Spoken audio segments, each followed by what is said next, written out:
Good evening mga ka-Life Change! So welcome muli sa ating YouTube channel, Life Change OFW Journey. So alam niyo po, pagka ganitong oras na gabi na tapos hindi ka makatulog, ang isang OFW po is nag-iisip kung ano yung pwede pa niyang gawin sa kanyang time.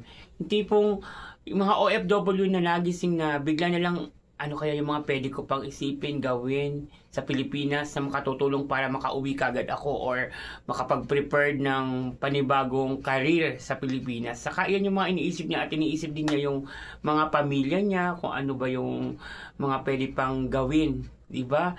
Para mag-abot yung time ng example, ng relationship, yung magkasama kayo physically. So, usually, yan yung tinatawag natin na pagka-homesick. So, ang isang OFW, dumarating talaga sa time na pagka-homesick. So, paano sila na-homesick? Pag nag-iisip sila ng mga bagay na pang-Pilipinas, yan na yan, dumarating na yung time na pagkainip, pagkabalisa. So, tayo mga OFW, ano yung dapat natin gawin para hindi tayo sumpungin ng homesick? Yan yung sasagutin natin today. So, pag ikaw ay sinusumpong ng homesick, mga ka-life change, una mong gawin is kumain ka ng masarap. Okay? Pagkakain mo ng masarap, so may enjoy mo na yung food. Tapos, pag na-enjoy mo yung food, isipin mo na yung sinasahod mo ngayon is pinapadala mo sa Pilipinas, so nagiging maganda yung buhay nila. So, in a positive way, yun yung iisipin mo. Isipin mo yung kinikita mo, pambibili nila ng magandang damit, ng pambili ng masarap na pagkain, mga pambayad sa kuryente, tubig, eskwela, or pambili sa magulang, pantulong sa kapatid. So, dahil dyan, mawawala yung pagka-bore mo at maiisip mo na, oo nga, kaya ako to ginagawa para sa pamilya. Okay? So, kung ikaw ay naiinip pa din, subukan mo namang maglakad-lakad. Kasi makakatulong yung mag-exercise ka, tapos pag napagod na yung katawan mo, pwede ka na matulog. Kasi your body need rest na. Okay? Yan yung mga ginagawa ko usually pag na-homesick. Another thing is, kung example may extra money ka naman, pwede kang pumunta sa mall, mag-window shopping ka lang. Mag-ikot-ikot ka lang. Tumingin-tingin ka lang ng mga bilihin na pwede mo mabili sa susunod na panahon, sa susunod na sahod. So, matatanggal yung pagka-bore mo, matatanggal yung homesick mo. At lastly, kailangan mo also yung may kausap ka.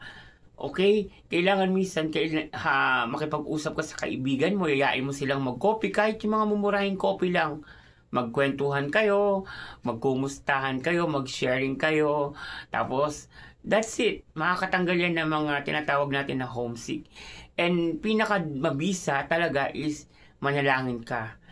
Manalangin ka sa Lord na patnubayan ka pa, palakasin pa yung loob mo, palakasin yung health mo, bigyan ka pa ng mas magandang career, para sa ganun is mas makatulong ka sa maraming bagay pa.